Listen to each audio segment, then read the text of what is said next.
Did you hear about our new sponsor, Learn It?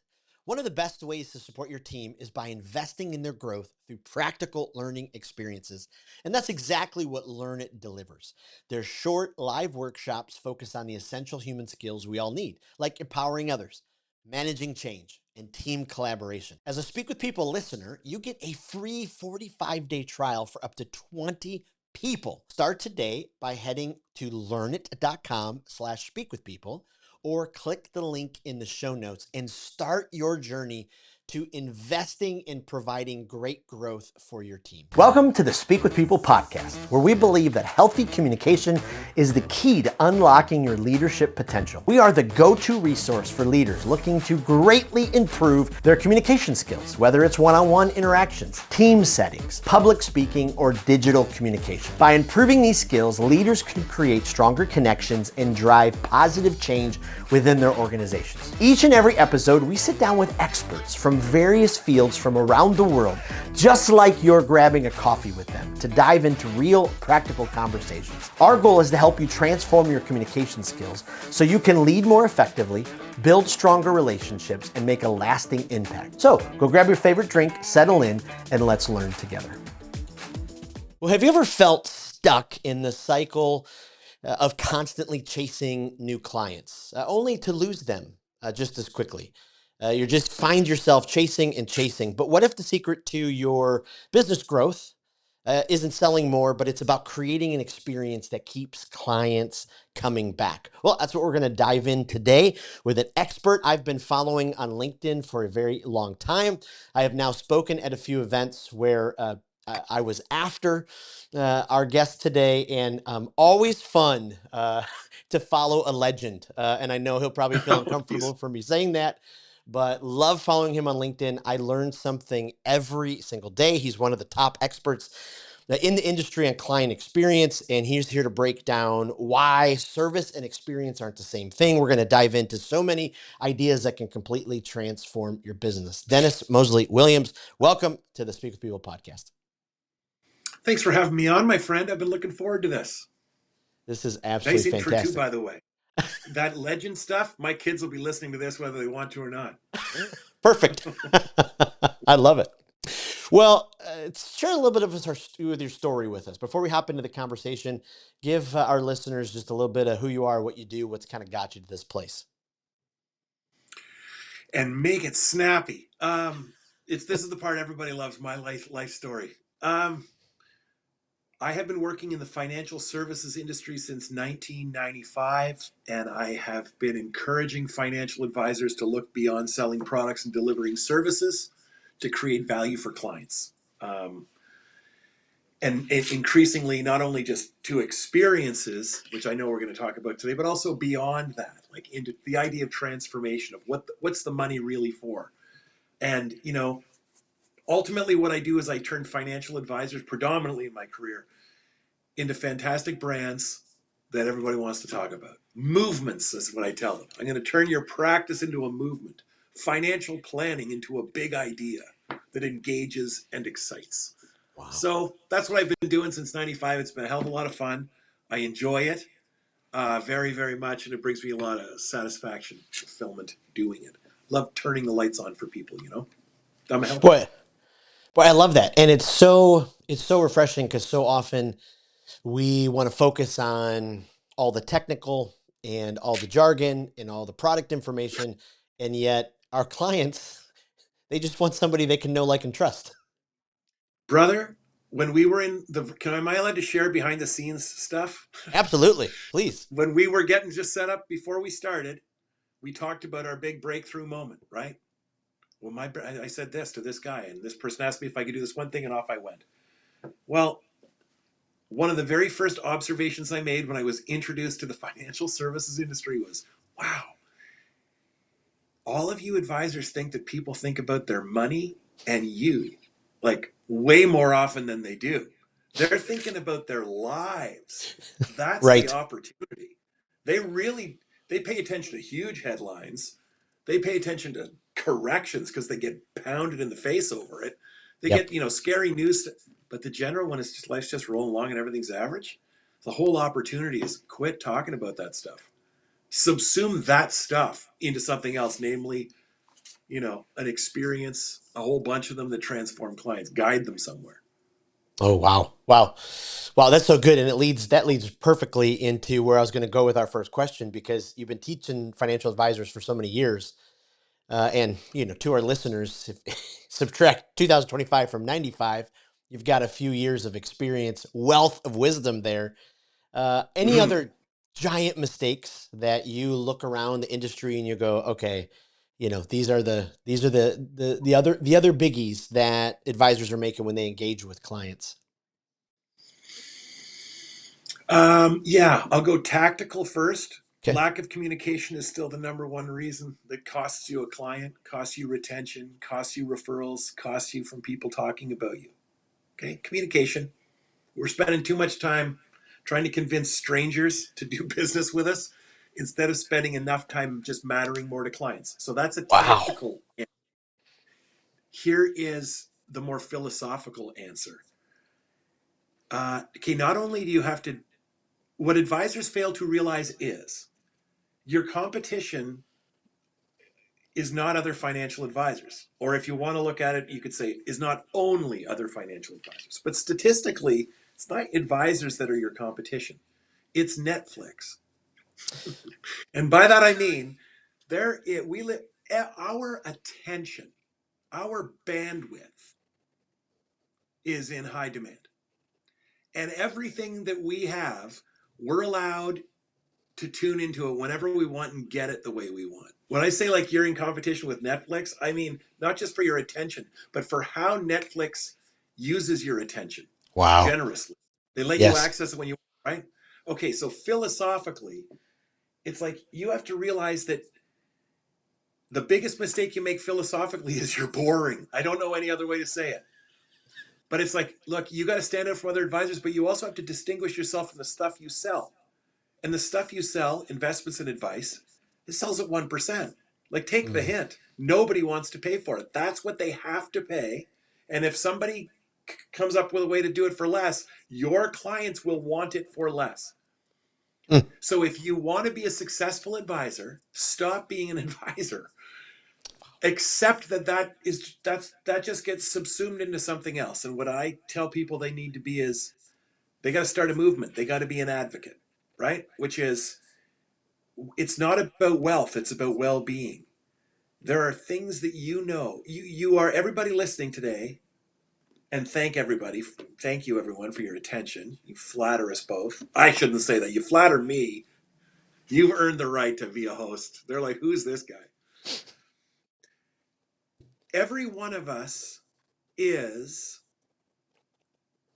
pretty good at studying human beings, unofficially, in an unofficial capacity. We all know, everybody listening knows, we know what we got to do to be happy and successful. And we know what real happiness is, right? And we know when we see people making the right decisions. We see clients after clients after clients. It's like, I'll tell you what, these people that are the most successful, they tend to have these things in common. What I'm saying is the biggest mistake that advisors make tactically is they're not in touch. They don't matter enough. And philosophically, they're not doing enough. They're not pushing beyond the commoditized products into teaching clients how to live a life worth celebrating. Oh, Teach those lessons that you know. If we were wow. sitting in my cottage right now, brother, crushing a beer, like on the point, oh God, let's live it. On the point, under the stars, in the middle of Quebexico, like up in the middle of nowhere, Yep.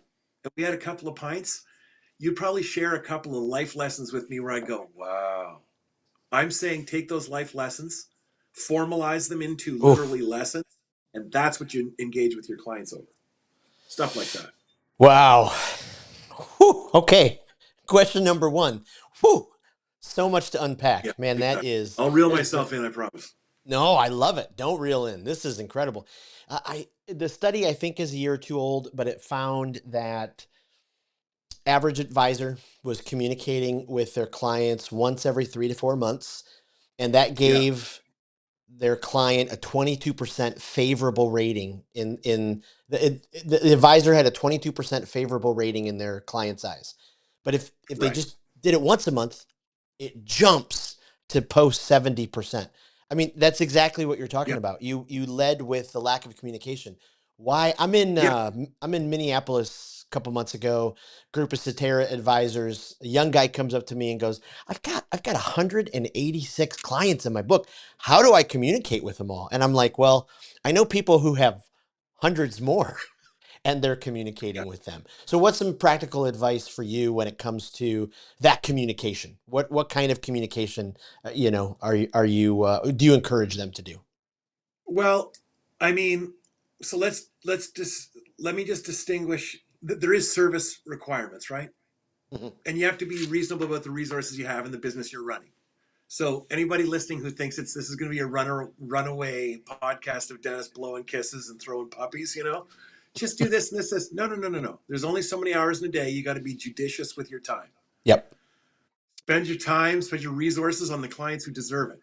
Okay, everybody deserves your attention, but practically speaking, at 180 clients, and if that was households, it's like that business is already in my book too big. So you got to right size that thing and make sure you're loving everybody appropriately. And then you Mm. need some service stuff. How many phone calls? How many meetings? Okay. But let's make sure that everything you do, even on a fundamental basic level, is an experience and not a service. So a Mm. check-in call should be an experience. A review meeting should be an experience. Now, but you asked a very specific question. You said, "What do you like?" Well, what do you like, Dennis? Communication-wise, what do you like advisors to do, or what do you tell them to do? So this is what I'm going to say. Now, obviously, the more customized and personalized the information and the communication, the better. So, simply stated, drumming my fingers on my desk here for effect. Communication on the commoditized stuff you sell me and actions you do, the investing you do for me, that's interesting. Everything I am trying to accomplish about myself that you send me stuff on, now that is everything. Everything's better than interesting. So I'm going to Wow. share like a very personal thing, very, very personal.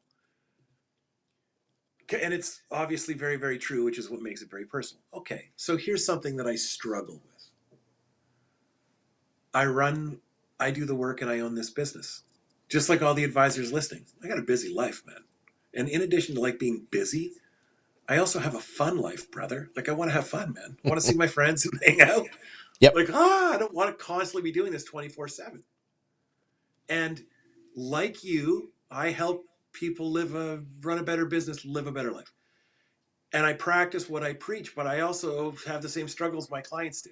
So this year, 2025, my goal was to have even more fun. Was like to put myself, I'm saying this intentionally to be funny, firster. Okay. So where are we at here? If I may, we're happy St. Patrick's Day, March 17th. Yep. January, February, March, I've scheduled 3 vacations with my family. Mm. So I did one in January, I did in February, I got another one coming up. Now, go back to what communications I like. If you were my advisor, more than knowing what my number is and all that stuff, it's very important, all the planning. Do I want to sell my house? When do I want to sell my house? What are my revenues? What's my career plan? When is my revenue going to go down? What's my fade out? Blah, blah, blah, blah, blah, and all that stuff. The biggest thing you need to know is what the hell I'm trying to do for myself. Mm. Okay, is anchor life balance, man, integration. This is a physical gig. As you know, this is not easy work. It's rewarding work, my God. But brother, this thing takes a toll, man. Mm. It does. Okay, so the conversations, communication that I like and that your clients most appreciate is stuff that makes them say, wow, I didn't think he'd send me that. Mm. And for you to send that, you have to be willing to. You have to be willing to realize, no, if I send this to Dennis, this article that I went and found for him from Psychology Today on why you need a work-life balance or whatever the hell it is, wherever you found it, and you send it to me, that requires some courage. So a lot of people say, now, you know what, that's not going to be appreciated, and they're wrong. You need the regular standard service experience stuff, and then you need the other stuff. And that's the stuff I love, the stuff nobody sees coming that hits them in the heart Oh, I love that. I love that. Just that stuff that and that it's those type of things, right? That create that brand experience that you talk about. Yeah, absolutely. Courage. It's interesting. I was with a group of advisors with Fifth Third, and a Hmm. manager comes up and she's like, "I'm just always running from meeting to meeting, and I feel like I never give my clients the full amount of time." And I was like, Yeah, okay, who's in charge of your calendar? Well, I am. yeah. Okay, can you give yourself a little bit more time? Talk to us about that a little bit. Like when the in person, what are some practical ways? What are some, even think of it from a leadership standpoint, maybe even using her as an example of how she can, greatly right size that situation. Okay. Funnily, as I just mentioned a few minutes ago, this has been on my mind a lot. So, like, I wrote this. I think I tell you there's a LinkedIn post on my up on exactly this. March 17th, time dated. You can go back. Oh my God, there he was talking about. Yeah, and we'll share it in the show notes. Yep. Nobody who's successful isn't. Very few of us are not good at managing our time. Mm. So, this is what. Here's just a tip. I did this for myself starting 20 years ago. 20 years ago, I spoke at MDRT in Anaheim, California. I think it was 2004. When I land in San Diego, I look and the person sitting behind me was Dan Sullivan as a strategic coach. I was like, oh my gosh, he's right there. And it dawns on me in that moment, oh my God, we're talking at the same show. Oh my goodness, wait till I call my mom.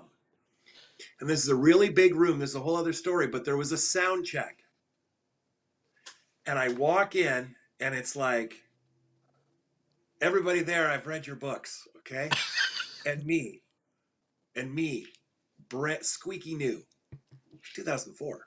Well, not actually squeaky new, but like I'm within a decade. I'm like in my first 10 years of it anyway. So like, oh my goodness. So we're shooting the breeze, and Danny, what are you going to talk about? So I tell him, and he says, nice. And I tell him what a fan I am, and I am, by the way. I love that guy. And I will point out that people become strategic coach clients or coach clients, and they stay coach clients for like 25 years. So the praise is justified. Having, you know what I mean? The proof's in the pudding. Yep. You've been paying this guy for a quarter century. It's probably a reason. So anyway, he says, pardon me for that. He says, I'm going to talk about the like the entrepreneurial work week. So this is for everybody listening. And I went, oh yeah. And he tells me about it really fast. Now, are you ready for this? I go, okay. But it's clear that most of it has glanced off my forehead into the back of the room. He goes, takes a pen out of his friggin' pocket, flips a piece of paper over and writes this out for me and hands it to me. And I've done it since 2004. Here it is. Don't do anything on Mondays that's client facing. Come in on Monday and get anything you didn't get done last week done. And everything you have coming up in the week, Tuesday, Wednesday, Thursday, as you'll see, get ready for those things. So if I've got a meeting with Jason on Tuesday, it's on Monday with a coffee that I look at that and go, oh, what do I want to put in his hand right now? What do I want to insert into his consciousness before this meeting to make that meeting even better? Even just confirming it. Hey, Jason, I'm thinking about you. Tomorrow we're talking about this. I want you to think about that. Okay, now I'm going to go through this real quick. Tuesday, Wednesday, Thursday, that's when you do all your client stuff. And your client meetings should be booked through the whole year. Everybody should always know when they're seeing you, just like their dentist. And you Oh have yeah. to leave enough space between your meetings. Use AI, man. Use AI, everybody. Use these tools. You're not trying to have an efficient meeting. You're trying to have a memorable meeting. Mm. Okay? It's not efficiency. That's service. We're talking experience. It's memorable, meaningful, deeply, deeply personal. Meetings with you is time well designed. It's not if you want efficient, do it by Zoom. And they're going to be thankful and they'll pay you half as much and you're going to miss out on the opportunity to do some amazing work. Okay, Wow. Tuesday, Wednesday, Thursday, you do the work. Friday is a free day. Do not work. Burnout never leads to breakthrough, man. Never. Mm. Just like drinking water, you want to be drinking water before you're thirsty. Mm. When you're like so parched, you need a glass of water, and you literally, as you're swallowing, you just feel it soaking into your tissue. Yep. It doesn't hit your stomach. You waited too long. You shouldn't go on vacation when you're tired. Oof. Everybody listening, if you ever said to yourself, I don't even know if I need to go away. Maybe I should go away next month. Congratulations, you were doing it right. Wow. You take breaks before you're burned out. Okay, now watch me go. So those Fridays off, now just little tiny asterisks there. This Friday, it's presently Monday, March 17th. This Friday, I'm working a little. It doesn't have, because A, I have to do a virtual engagement, and two, as I confessed, I usually ski on Fridays in the winter. I could use a little bit of office time. Every once in a while, everyone, I work on a Friday. Guess what? It never feels like punishment. Now, just let me walk you through the weekend, and then I'm done. And this was a gift. Dan Sullivan handed me this. Here, changed my life. Ready? I never do work on the weekend. My weekend ends about Monday at 3:00. Just hear me out. Because I never have anything to do important on a Monday. Dennis, we're doing my podcast on a Monday. Yeah, bro. And every once in a while, like a Friday, I'll be a podcast guest for you. It happens to be Monday today. But generally speaking, I don't do anything on a Monday. So never on Saturday or Sunday do I say, oh, geez, I'm talking to Jason on Monday at 2:00. So good. Figure out this for him. I Yep. better screw up your whole weekend, disengage from your children, not go skiing, not ride your bicycle, not sit there staring at the wall, just enjoying thinking about nothing. I gave myself a 3-day weekend minimum 20 years ago. Wow. So Mondays, how was your Monday? I never come in. I don't know if anybody can even see this video if they just hear it, but like I never come in on Mondays and go, never. I just breeze in. You know why I'm in a shirt and jacket today? Because I had to shoot a video for a conference I'm speaking at. Otherwise, literally, it's like I blow in on Monday in a t-shirt and a pair of jeans and I chill out. Then I get, this is for all your friends there listening, then you kick a lot of ass on Tuesday, Wednesday, Thursday. Yep. And make sure all meetings are scheduled through the year. There you go. Leave enough time between each meeting to set the stage so it's an experience and one that really matters to people and turns them on. Oh, man. Oh, I love that. That's so good. And my whole life, Jason, from every teacher I ever had, okay, I have all my report cards. They're hysterical. I should read them on an Instagram, on an Insta post live, whatever that thing is, broadcast. Dennis needs to get more organized. Dennis needs to be more organized. I share that openly because when I hear a person like me saying these things, I think, yeah, you guys are weird that way, though. No, I'm actually completely normal. I'm a scatterhead. I rely on structure to bring me all of this liberation. I take about 12 to 15 weeks off a year every year. Drink the pink goo, man, as I say. Take it, just accept it's the truth and embrace it. If you live with structure, which includes breaks, yep. I'm telling you, your life, you will enjoy it. If you don't, I'm sitting at the bar with my client George, Scottsdale, Arizona. We're talking about time blocking, and he goes, "Oh, honestly, man, I am just really bad at that. And I didn't know what to say. I was just sipping a beer, and I went, well, buddy, get good at it. There's lots of courses on it. There's lots of programs on it. Even this person, the advisor who said, I just find I'm always running. So Yep. there's already smart guys than me that have solved that problem and written it down for you somewhere to follow. Wow. Get good at that. Wow. Oh, I love that. My goodness. I love that. Yeah. That one's hitting a little too close to home. I'm in year 2.5 of my business and definitely have been working way too many hours and for sure, bro. It's not a life sentence though, buddy. Right. The learning curve here is straight up, right? Yes. You're on a rocket ride right now. Yeah. So, but it's not a life sentence. It all levels out. It all levels out, brother. It all levels out. You get gooder at it. Yes. You know, we spoke on Zoom a couple weeks ago. I've watched a bunch of your videos. Now we're doing this.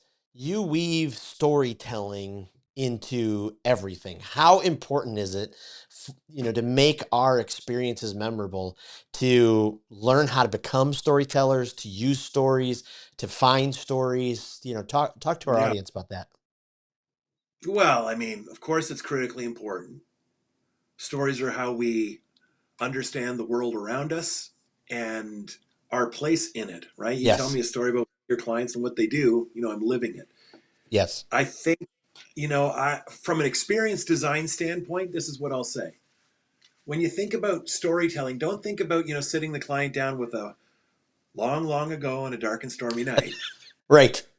Instead, just accept what great stories have, which is they got a little bit of drama, they have a little bit of suspense, they have a little bit of surprise, right? They're Yep. compelling. Yep. And when you're designing time with your clients, think of it as a story, Mm.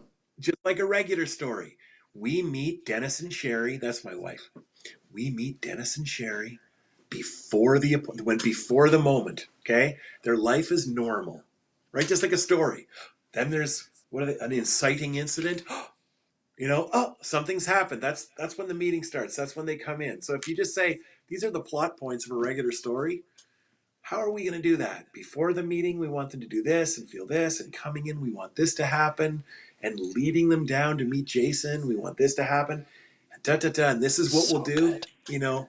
Yeah. That. So I always think that when people hear storytelling, they think about Betty and Jerry stories to tell their clients and client stories. And those are helpful, but Sure. I'm saying, yeah, but even when you're just saying, we're going to go meet with Jason, let's let's lay that out as plot points. Oh, I love that. So yeah, like what are we doing in experience design? By the way, the this would be 5 phases of an experience: enticing, entering, engaging, exiting, and extending, where you're using these various plot points, let's call them now, along the client journey Yep. to create compelling, meaningful, memorable moments. So it's like, no, you know, like service is on the enticing phase before Dennis and Sherry come to the meeting. What should we do for them? We should send them an agenda and make sure they're ready and anticipate any questions. Okay, that's all great. Keep doing that, but don't take so much credit for it. When you design an experience, that's the stuff I just referenced. That's the way you Yep. want them to do stuff. But when you're staging an experience, you begin with how do you want them to feel stuff? Yep. So like, hey, on the enticing phase, what do we want them to do? Well, we want them to be prepared and come to the meeting and know where the hell they're going and what to bring. Okay. Mm. How do we want them to feel? Oh, we want them to feel desire, Yeah. fueled by like curiosity, i.e., normal life to what's so the pre-meeting kid in this case. Then just hear me out. It would be the inciting incident, wouldn't it? It's like, yes, the meeting has been booked. They're coming to see us. Regular life, just like a regular story, you know, has changed. This thing has happened. And now what? It's like, well, now this happens. And we send these things. We want them to feel this way. And then what's the next thing that happens? They enter. They arrive for the appointment. Storytelling. What story do we want them to tell? Who's going to be in the lobby? What should they say? Mm. What we're all in the lobby waiting for them. You know, what does the lobby look like? What is if we left them alone in the lobby and they looked around at the walls and the environment, could they figure out what we're secretly about? Wow. These, yeah. If they just look around and see charts and stuff, they know you're about money and financial planning, blah, blah, blah, blah, blah, blah. But what if, like, they saw other kinds of things in there? Things on the wall that they even want to take a photo of. Whoa, what a quote. Mm. Oh, look at this poster. Look at this picture. Look at this. Look at this. Like, imagine if your goal was, and every time when we leave them in the lobby and they chill out, get ready, when we go in to gather them, we always want them standing. standing taking a photo at the wall. Mm. Because there's even value in that. Wow. This is Absolutely. exactly what I've been trying to say to my kid. Don't just hope for better client conversations. Equip yourself for them.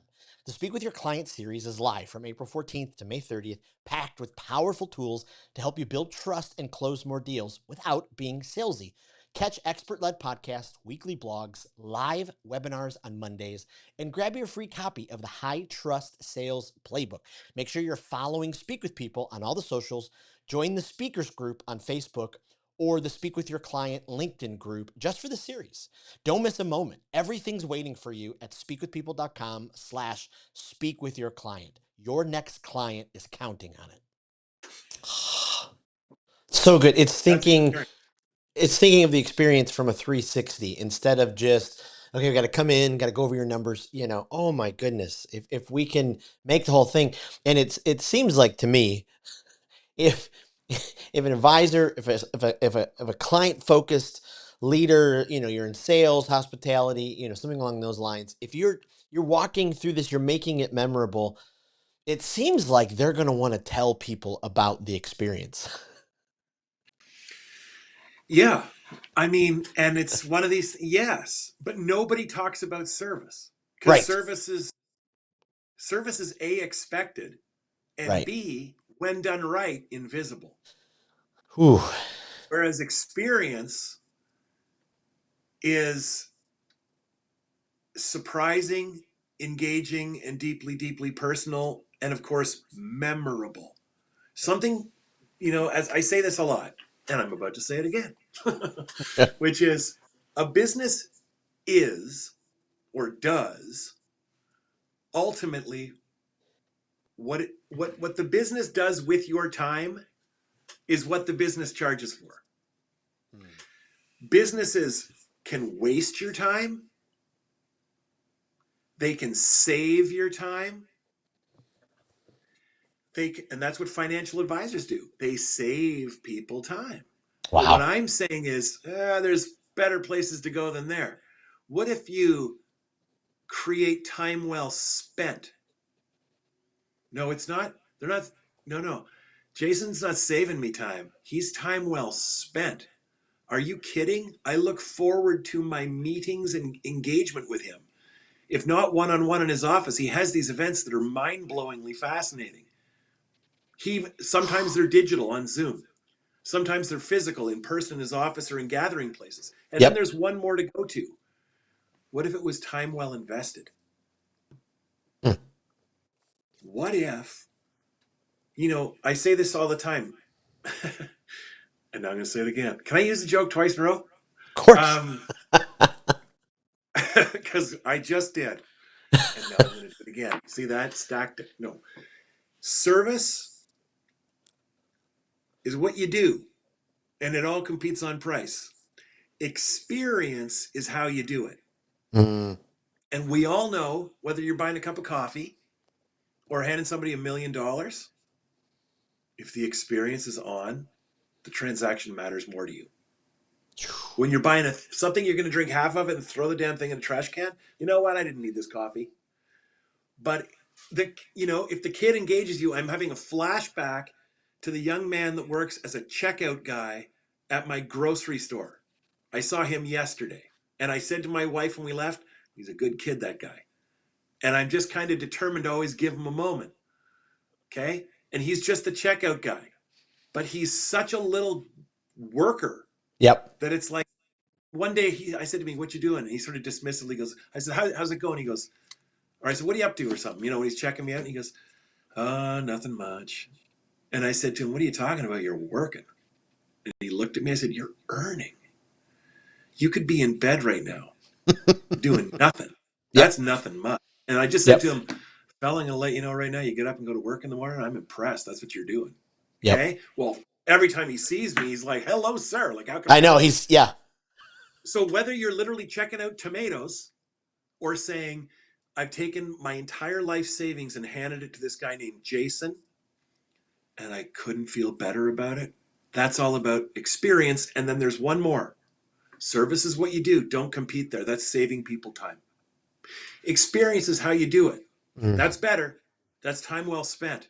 No, why don't you just do meetings by Zoom? Oh, I love going to his office. Like, we talk about the most interesting things, and the environment itself is worth the price of admission. Okay, and then there's time well invested, and that word is consequence. Ooh. Service, experience, consequence. What do you do for a living? Dennis, I sell investments. So you save people time? No problem. That's worth 1% right now. Getting lower too. Trust me, this will look like the salad days one day soon. I do experience. Hey, way to go. You can justify a premium fee. Good for you. Okay, now here's the Dennis answer. What do you do? Well, to the outside world, it looks like financial planning, but I've started a movement. I inspire people to live a life less ordinary and to escape the artificial confines of this nonsense that this social structure that already. No, I turn retirees into rascals. I get in and make you Yep. think about shit you've never thought about before. Yep. I don't let people. All my clients die. None of my clients get old. That's what I do. Yeah, that's what I do. Like, That's so your good. first question was, "What's the mistake they make?" And it's not having this conversation. It's like I have never said ever what I just said a minute ago. I turn retirees into rascals. My wife recently told me I was rascally. I said, "What a great word." She goes, "Well, you are. You're a rascal." And I'm like, "Oh my God, I love that. That's my favorite thing I've ever been called." And I have literally been called worse, and justifiably so. Sure. But I've never said that out loud. So if I just workshop that in this moment, well, that's powerful. Yeah. I turn retirees into rascals. Now, here it is. Ready? What the hell does that mean? So we flesh that out. Okay, and then the next question, how? So it's like, oh, by making sure they have financial planning done. Okay, instant done. Okay, whatever. That's boring as hell. But okay, yeah, of course you had. Now what? What do you send them to read? What are you teaching them? How are you entertaining them? What kind of events are you having? Because you talk referrals. It's like, well, what the hell do you think? What stories do people tell? I started by saying nobody refers service. No, what they say is, you're my buddy, Jason. And I'm like, it would sound like this.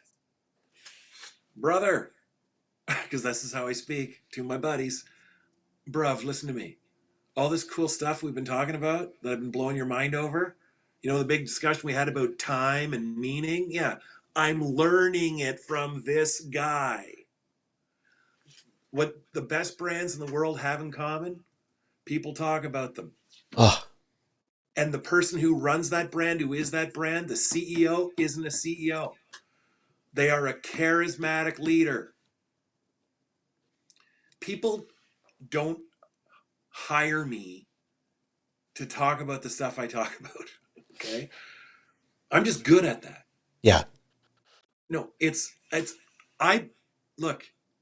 I got a way of getting things done that I can teach other people. If they do it, it works. If they're the right people, it works. It works.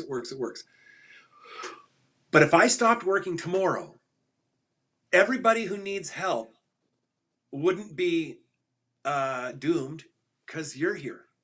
And a whole bunch of other guys.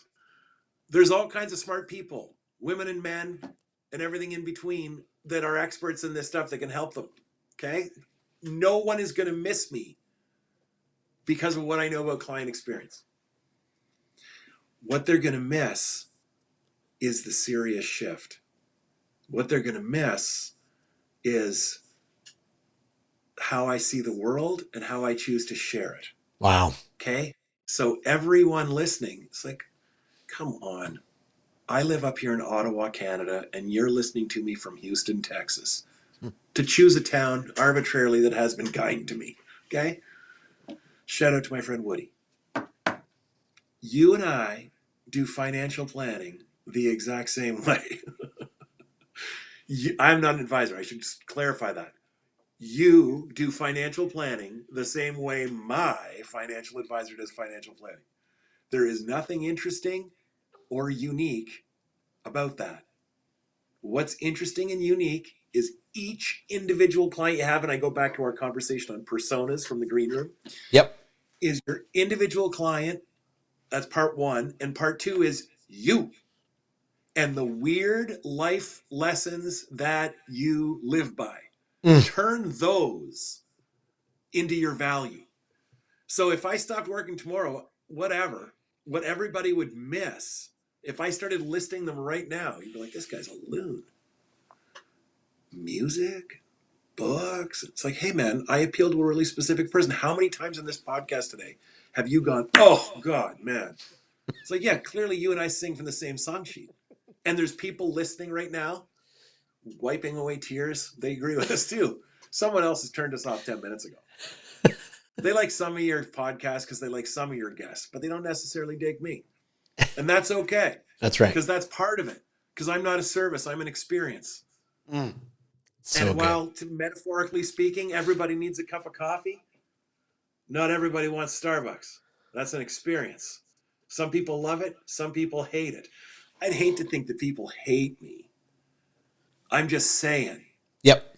If you have a very strong feeling that, that I'm not the guy for you, you're right. But I'm not wrong. I'm just not for you. It's the wrong fit. My approach wouldn't necessarily work for you. But if you do think, oh God, I love this, like, yeah, man, well, we're going to sing from the same song sheet and have a lot of success. So everybody listening, that's the whole thing about working with the right clients. If you just want to be a goods and service investment advisor sorry about the guy stuff, individual, human, carbon-based unit, Homo technicus. If you just want to be a regular human and just like, look, I don't want to do any of this stuff, Dennis. Well, good news, you don't have to. And right. That's a fact. That's a full stop. There's no left hook coming. Well, you don't have to, anybody. You really don't. Here's the thing. Doing it, all of it, will not hurt any business. It'll only help. You don't have to do it, but if you do, it'll only help, like drinking 8 glasses of water a day. You're not going to get hurt for that. And secondly, you're overlooking something and you are being treasonous to yourself. Okay? Which is this. You're missing out on a lot of fun and a lot of meaning. You're undervaluing yourself. You know a lot about more than just what the hell to buy the index with an ETF. Yep. You know so much. And then, my most memorable moments, and I've had some great ones, man. I've had some big things to be proud of. I have said to myself on many occasions, this is a long way from North Bay, Ontario, Mr. Moseley-Williams. You are keynoting a conference in Davos, Switzerland. Wow. Holy shit. Okay? I've had moments like that. Yeah. Wow. Well, I've also made people cry on one-on-one calls because we're talking about stuff. Yeah. Okay? And that's the stuff that matters to me. And not because I'm me and not all the people listening. So no, you're undervaluing yourself, man. And you're cheating yourself out of a tremendous amount of satisfaction and goodness. Because you're not doing this. You don't have to. You really don't. Yep. But I'm telling you, you'll wish you did. Wow. And it won't take, I don't think you can see it, but over here on the wall, I have this personal manifesto all posterized and on the wall. People ask me about it all the time. And then we always, it's like, oh yeah, do you want to read it? And I let them read it, and they go, oh my God, it's amazing. I go, yeah. Then I say, do you have a personal manifesto? And then, it's like, no. And I talk about how powerful it is to have one. Okay? So for everybody listening, it's like, can you imagine if you just got your clients to write a personal manifesto? That was one of the things you do with a client. They hand you over their investments, you bring them on appropriately, you've recruited them, an elaborate onboarding process, they're now your client. And it's like, oh my God, this is amazing. And you go, no, you wouldn't say this out loud, but you're thinking it in your head. Oh, you don't know what amazing is. I am about to blow the mud right off the top of your brain.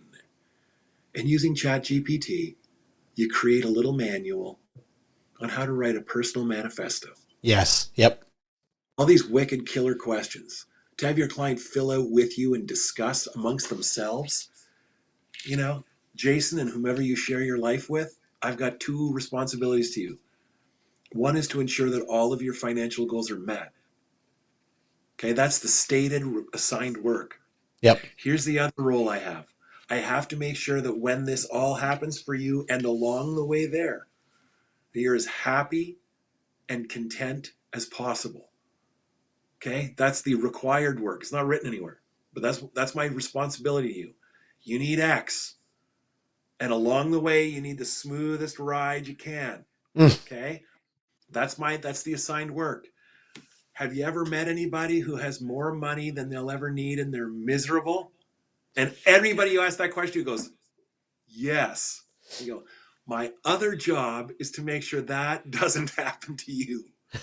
So I want you to take this very Wow. seriously. And then Yep. they write that manifesto, and then you turn it into a poster like this one. I'm gonna just do this. I'm gonna turn my camera just in case you I can love see it. it. Hang on. See Oh it? yeah. Yeah. It's a huge poster.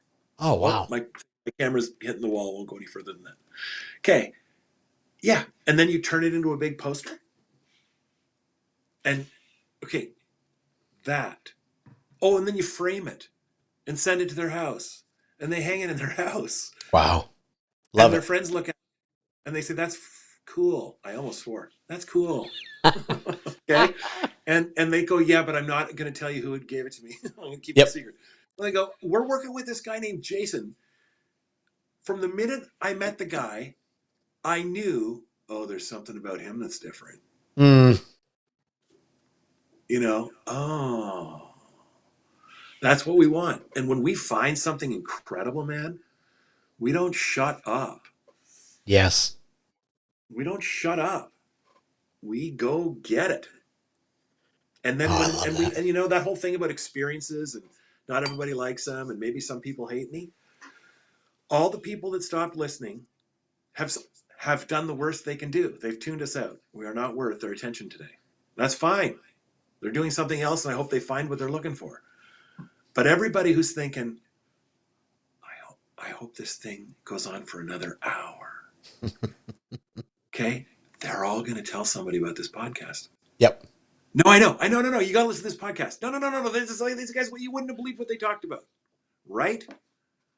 So your experience and your transformation, your commitment, your leadership, your all that great stuff. If you want, that's why experience is your greatest marketing. Without Wow. it, what the hell are you? Wow. Yeah, you're nothing. You're just Goodness. screaming. In fact, if I may, I'm kind of dominating. I don't mean to. You're It's an great. occupational hazard. My wife's joke is Dennis always thinks he has an hour to make a point. I read an article, and I would encourage you all to go find it.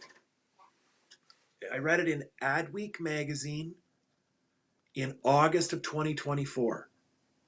Not that I'm a total nerd. And who wrote it? Dave Norton, I believe. I would quickly search, but I don't want to be rude. He introduced this idea of consumer modes. Mm. This is really important because these are moments in time where a person's immediate need takes them over. As it relates to business development, this is what this article will prove to you. Prospecting is a giant waste of your time. Oof. Okay? Traditional marketing, as you know it, is a colossal waste of your time. So the example he cites as a mode is Red Roof Inn, the hotel in the United States, the hotel chain. Mm-hmm. Because they didn't do a big marketing campaign to quote unquote travelers or people interested in loyalty cards or, price sensitivity hotel shoppers. They used big data to put a campaign out specifically to people who had just had their flight canceled. They were in a mode. They were in a I need a hotel room right now mode.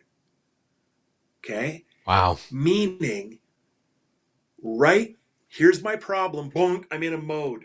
In this exact moment, I'm realizing I'm nervous about my financial future. This has just triggered me. I don't know if I have enough money. And if you're an advisor and you're standing right there and you drop an email into somebody's inbox in that second, right place, right time, they'll become your client. But if you hit them with the same stuff a week before or a week later, it'll be Yep. ignored. They're not in the right mode. Wow. So when I said to you a minute ago, no, experience, man, that is your very best marketing. It's like, do you know how impossible it is to get anybody's attention and make them care? They got to be in the right mode. So I would say to everybody listening, well, if you're marketing, quit studying markets, study individuals and their moments and show up at the right time. But as was once said to me so famously, you can cut a tree down with a hammer. I am just suggesting there is a better way, okay? And that way is be amazing. Mm. I have so much, I could tell you stories all day long. Go look at my LinkedIn profile. I mean, you can do it in real time. Everybody else is going to miss this because it's too late. Look at everything anybody said about me on LinkedIn in the last little while. One person talked about how they connected with me over nothing, and then they referenced music in it.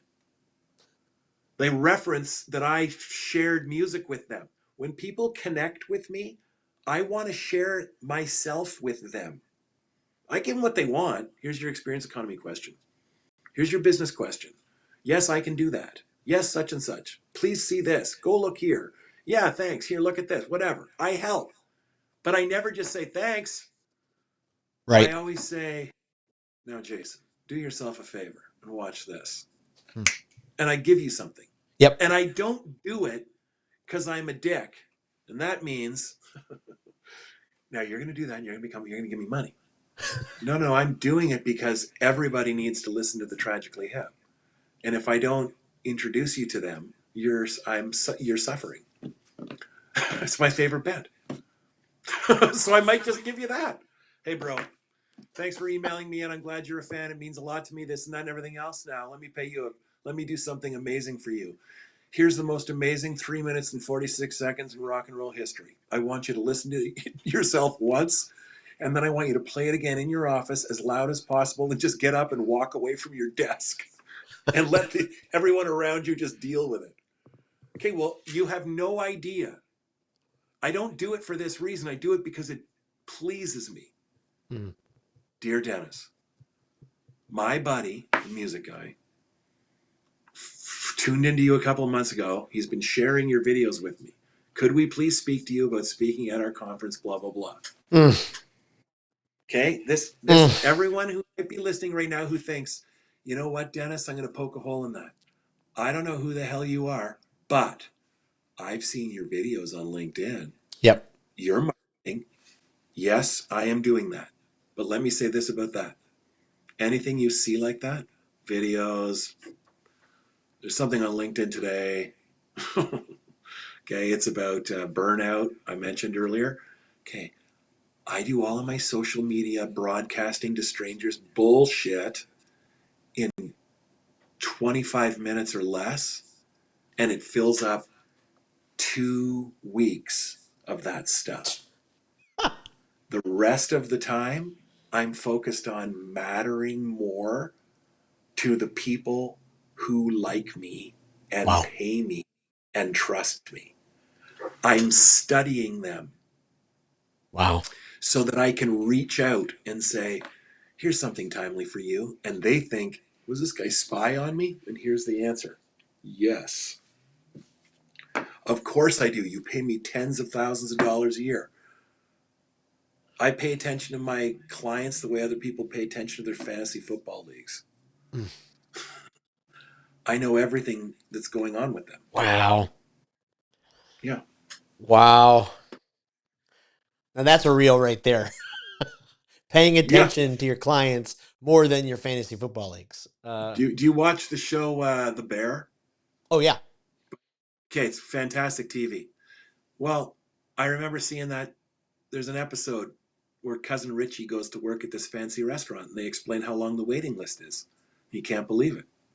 And then the maitre d' explains that they have a full-time person on staff who studies everybody who wants to eat there. So when you get your table and you come in, you might get a cake out of the blue or surprise cocktails from the owner who says, and Jason, we're delighted you're here. We want to congratulate you on reaching podcast number this. And you're literally like, what the hell? Like, Yep. what? Okay. So when Cousin Richie hears that, of course, he can't believe it and da da da. But I am my immediate thought was, well, that's what everybody's marketing assistant should be doing. Mm. And then meet with the advisor once a week and say, Yes. here's everything that's going on with our clients. Like if you Yes. just Google me, Mm-hmm. you can figure out too much of Yep. what I'm doing with my life. If you were anybody who charged me money for any kind of service, anything, including lawn care, drumming my fingers again, you could just send me a note right now that says, I was checking out your calendar and you are, I want like your social media stuff or whatever. You're everywhere, man. You are from coast to coast and up and down. Yep. Hey, I'm just reaching out to remind you to stop and smell the roses, ... lawn care. And if you want, let us know and we'll take care of your flower bushes for you too. Or what? Like, no, you would actually never want to wreck that by asking business. But if you just reached out and say, hey, buddy, I'm your friend. If you want to slow down and grab a beer, I'll pay for it, man. I'd love to help Yep. you take a time out. Oof. Or you Love can that. talk to a bunch of strangers about the fungible products and services you sell. They'll find it fascinating. You mean you sell me stuff I can get anywhere? Yes. Like similar stuff? No, the very same stuff. Oh, so good. Will it So still be good. there tomorrow? Yes.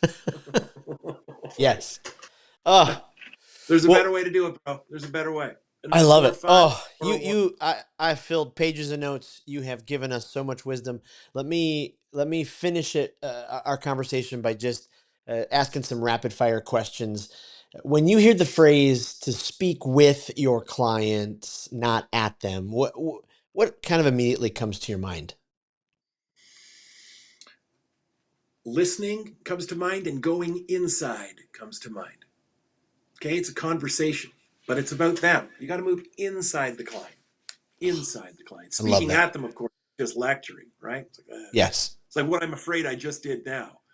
It's like, yeah, but that's a podcast. It's good. You're giving lots. It's like, yeah, I know. It feels unnatural, though. It feels so one-sided. Oh yeah. So Yeah. speaking with them is the who, with who. It begs the question, right? Right. Who are they? Who are they really? Who Yep. are they? Where are they going? What are they saying? What are they really saying? What aren't they saying? So good. What do they need? What do they need they're never going to ask me for? I love that. We're building this communicators online library. Listeners, you know that. You can go to speakwithpeople.com/skills library, but it just gives you all of our guests' recommendations. So we talk a lot about speaking on this podcast. You're a speaker. Is there a speaker that you just highly recommend? People should go hear them at least once. Every time you hear them, you just walk away going, wow, they are a good speaker. Oh, God. Yeah. Like, that's so unfair. Had you told me you were going to ask me that, I would have said, don't ask me that, brother. Like, oh, come on. It's like, what's that show? The talk show host, the funny fella from England, James Corgan? Is that his name? Oh, yeah, yeah, He yeah. does Yeah. this.